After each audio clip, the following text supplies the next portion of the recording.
10, 9.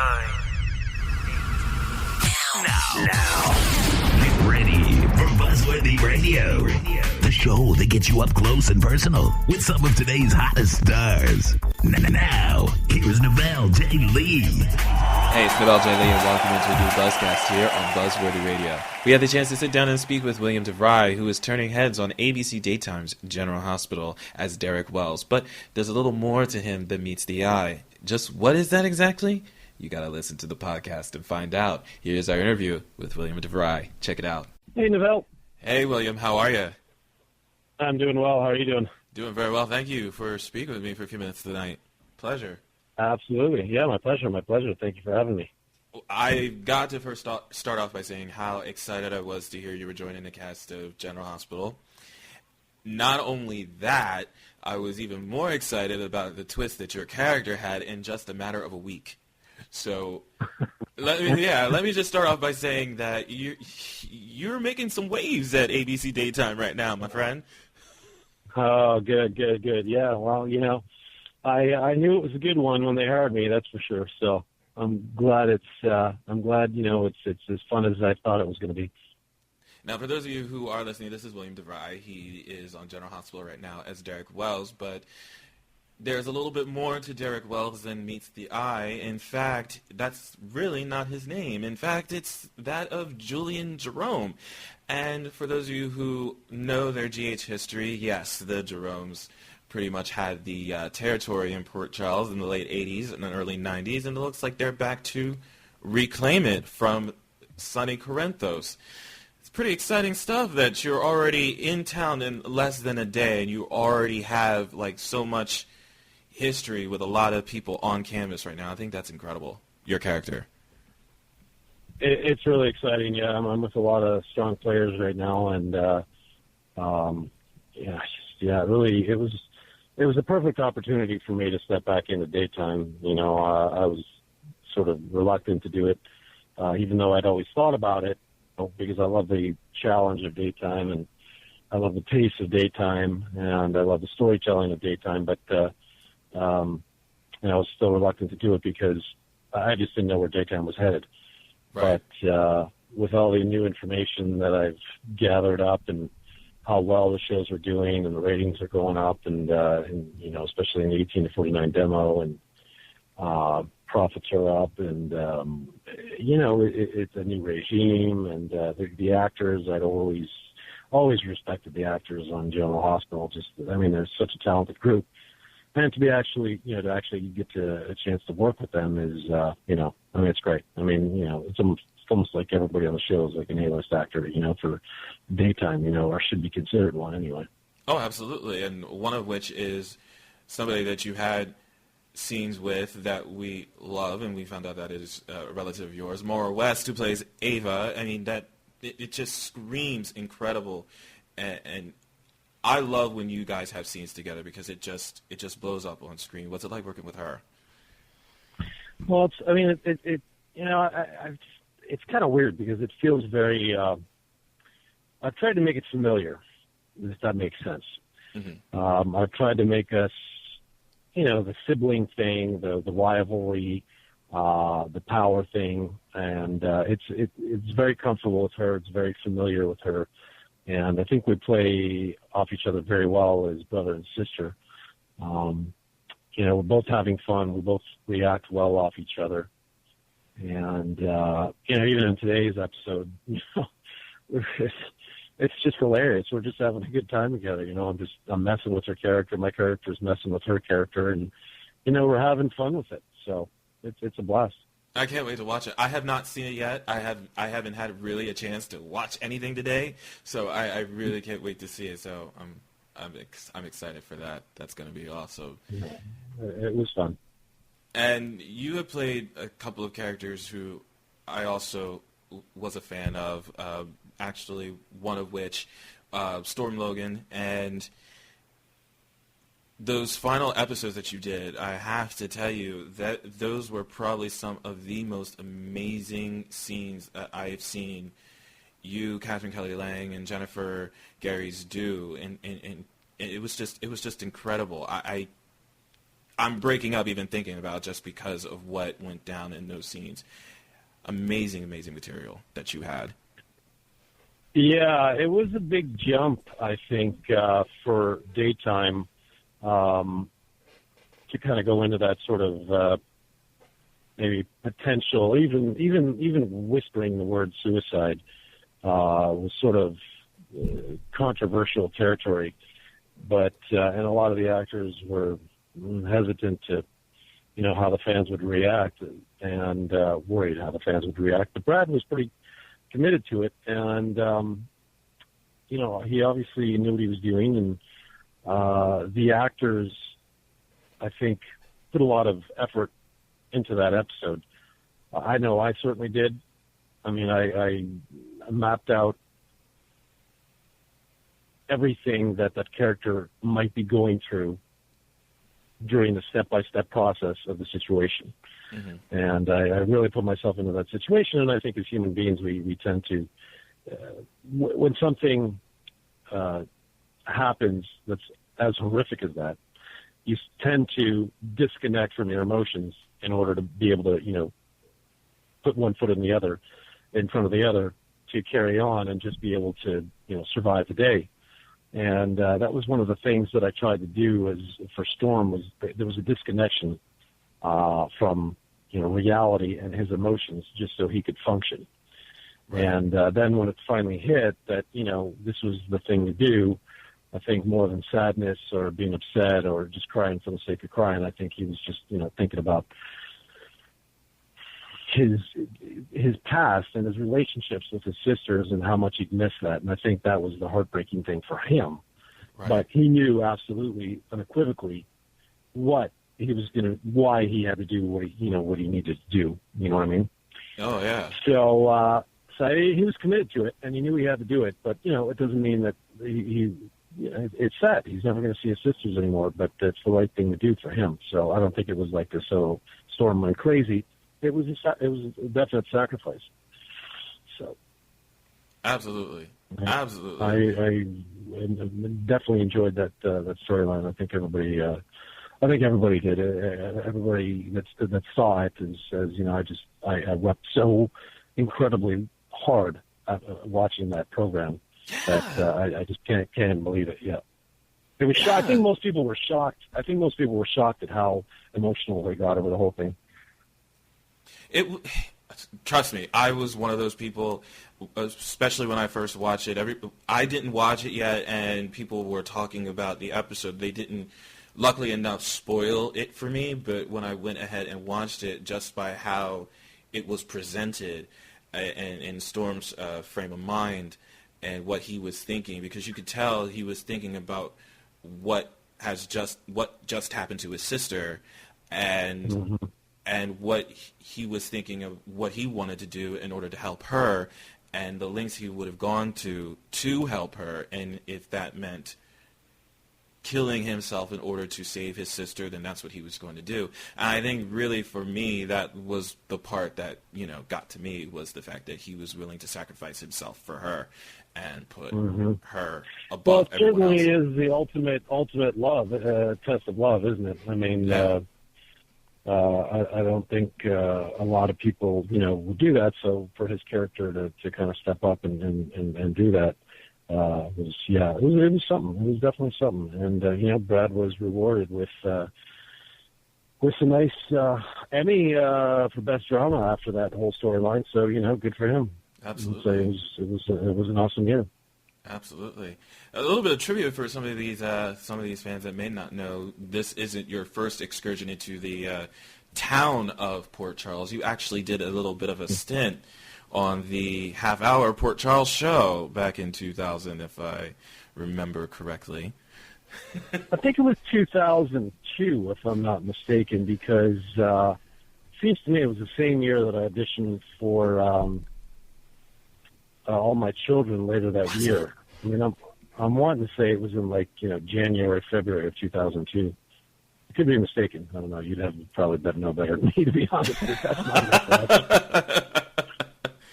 I just remember you had a bit more of a shorter haircut, and that's all I remember from that. Yeah, it was short, but it was spiky. It had that, kind of young spikiness to it. But yeah, Timothy Dolan was the character, an Irish professor. Did you have the Irish accent while you played that, by the way? Oh, I worked on it for a solid week, believe me. Yeah. I did not stop. I stayed in character all day on set. I didn't want to risk breaking it so somebody could say, hey, everybody thought I was Irish by the end of the day because I would never come out of character. You would just speak it all day right there in the dressing room and walking right down the halls. I love it. You got it. Yeah. I would not even attempt. I would not even attempt. I'm sorry. There's just no way. And we get paid the big bucks for it, That's right. That's right. And notice that it's not going in my pocket. But but also, Oh My Children too, you had a breakout character on that show with Michael Cambius. So that's still actually talked about on the online series for what's going on right now. Yeah, he seems to be pretty relevant in the storylines as far as his offspring Miranda and all that. Certainly seems to be the legacy continues for sure.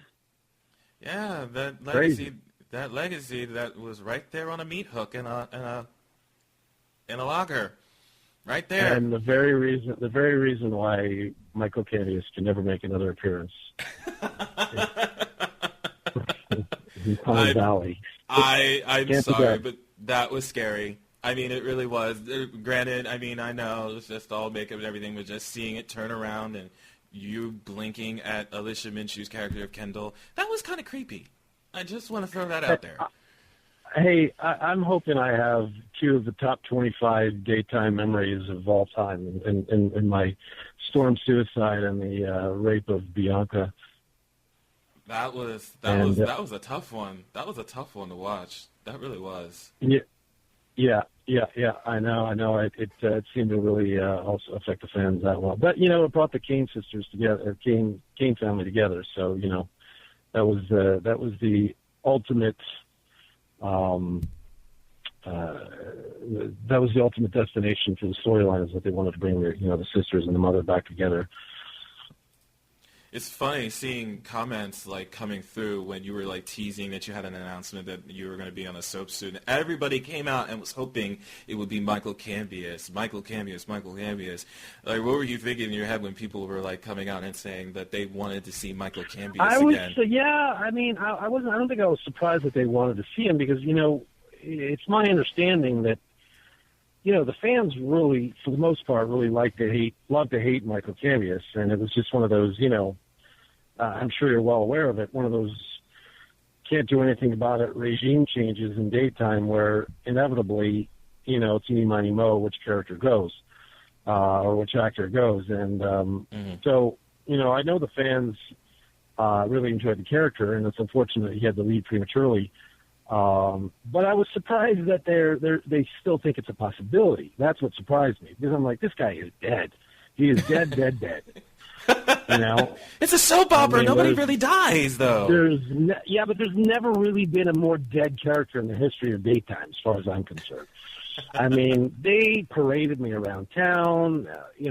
My God, that was just something else.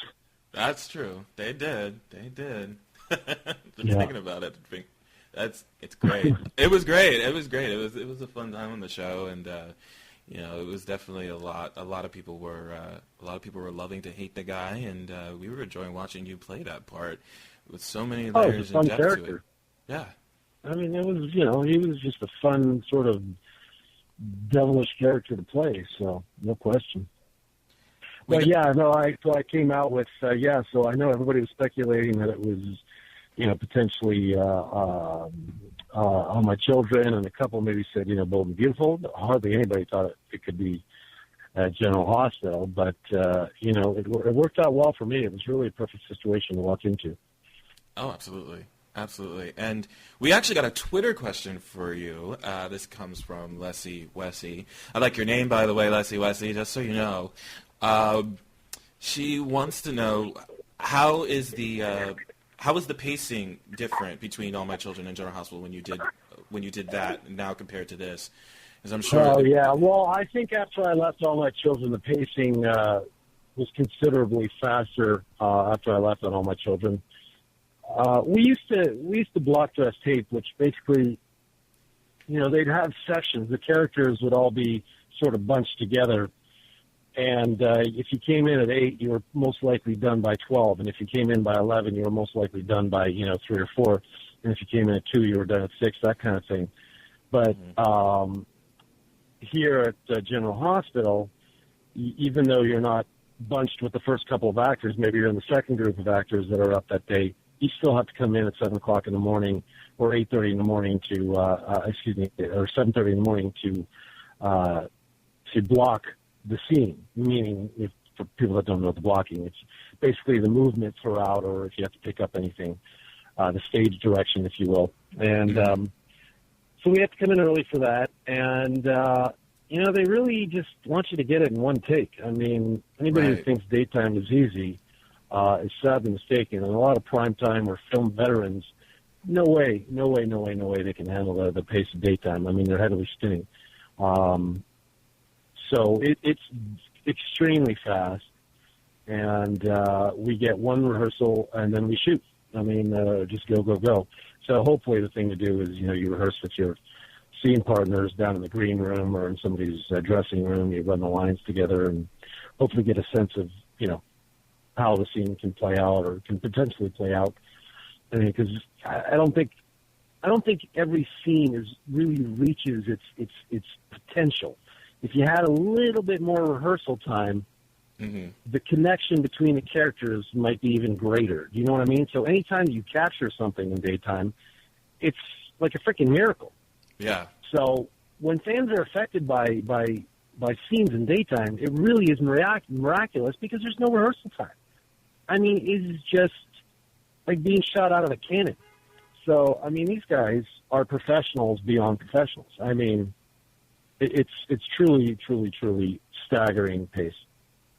That was actually segueing into another question that I had for you. Is like working on set with Frank Valentini, hearing so many great things about him, and he's very hands-on with what he is doing. Like, what's it like working under him? As I can't say enough about him. Yeah, Frank has a definite vision for the show. I mean, he's been doing this for a long time, and I think he has a pretty good idea. Not everybody, but I mean, if you're talking the majority of the audience, I think he has a pretty good handle on the majority of the audience and what draws them to daytime and what keeps them tuned in. And I think that now in the new age of social media, when even the actors on the show can't help themselves. I mean, but the fans are, they can't help themselves by, giving information or so-and-so stopped by the studio today, which is a dead giveaway for, some character is going to be coming on the screen in 3 weeks. But, the fans are getting smarter and smarter. I mean, today, for instance, I had on Twitter, they're like, hey, how was your day on set? Who did you get to play with? Because, but it's just an innocent question. Well, it seems like an innocent question, but their ulterior motive is to find out, what's coming up. Yeah, what's coming up. They've got this puzzle on their table, and with every tweet they send out, they get another piece of the puzzle. And they're busy trying to figure out what is coming down the pike. So they'll say things like, "Hey, can you send me a picture with you, Michael Easton, and your daughter?" And I'm like, "Well, who's my daughter?" And they're like, "Kelly Monaco." And I'm like, "She's not my daughter." Yes, she is. It's like, but it's like, so they're like, if I was to be, lapse in judgment, I might be like, "Oh yeah, sure." But I'm like, the truth is, she's not my daughter. Yeah. She's not my daughter. So they think they're one step ahead of it. And some of those actors fall for it because we're so busy. We're just trying to, interact with the fans, have fun, and before we know it, we're like, oh, shit, I just gave something away. It's like... Right. Oh, yeah. You know what I mean? You're not even thinking about it. If you're not really on your guard, you're like, I've almost done it a couple times. See, so we got to teach you about that on Twitter. We have to teach you about that. That is lesson 101 in Twitter. To really not give everything away or anything away in 140 characters or less. Well, I don't. And, to be honest with you, the other thing that I was going to say about Frank is that he doesn't give the actors any information. So when you say, he has a real vision or he has a real idea of how he wants things to go, a character may come in there and try to play a scene with a little bit of humor, and he goes, no. I need this scene to be dark. I need you to be dark right here. I don't care that the audience thinks, you're manhandling this girl right here. I need you to grab her by the arm and, I need this to be a dark scene. So, the audience immediately thinks, oh, he's a bad guy, So, but then later, there's redemption. So he has a true idea of where he wants the character to go.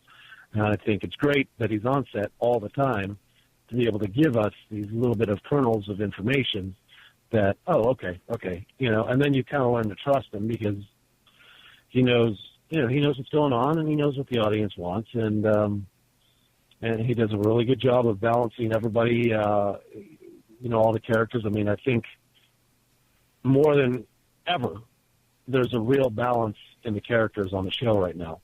Yeah. Absolutely. I don't think Frank or Ron can help when one of the actors wants to go on vacation for 2 weeks. And, I don't think the fans realize, they may get a little pissed off that they haven't seen their favorite character on the screen in a week and a half, but they don't realize that particular actor asked for time off. So, he doesn't have control all the time, but when he does, you can pretty much see everybody 3.5 days a week, which is great. I think everybody's happy that way. Oh, absolutely. And I can't wait to see what layers you're going to be bringing to Julian / Derek onto the show in the next several weeks. It's so much fun. It's going to be a wild ride, let me tell you. It's going to be wild. I can't wait. I'm very excited to see what you're bringing to the table. I think we've set it up perfectly. I really do. I'm having a blast playing the character. I think he's a lot of fun. I think he's in the middle of all the stories. There's connections to everybody, but nobody knows who he is. It's great. I'm so stoked. I'm so excited for you, and I'm so excited that you're back on daytime, and especially on General Hospital. Seems like the best fit and character for you, recent to date. So I'm very excited. I'm very excited for you. I can't wait. Appreciate that. Thank you very much. I appreciate that. Absolutely, William DeVry. My pleasure speaking with you as always. I'd love to have you on again in the not too distant future, please. And we'll definitely be watching you for sure. Thanks so much. Yeah, we'll make another visit when some more stories are out. Absolutely. Thank you so much. I appreciate it. Thank you. You take care. Many thanks to William DeVry for stopping by the podcast. You can watch General Hospital weekdays on ABC Daytime and weeknights on SoapNet. That's it for me for right now. I'm Ava and Julian, making sure you keep getting the latest buzz with Buzzworthy Radio by simply logging on to our website at www.buzzworthyradio.net. You can also follow us on Twitter at Buzzworthy Radio and liking us on our Facebook page. We'll see you guys next time. Take care. Can't get enough of Buzzworthy Radio. Log on now to www.buzzworthyradio.net to get the latest news on upcoming guests, past shows, and videos of all your favorite stars. Keep getting the latest buzz with Buzzworthy.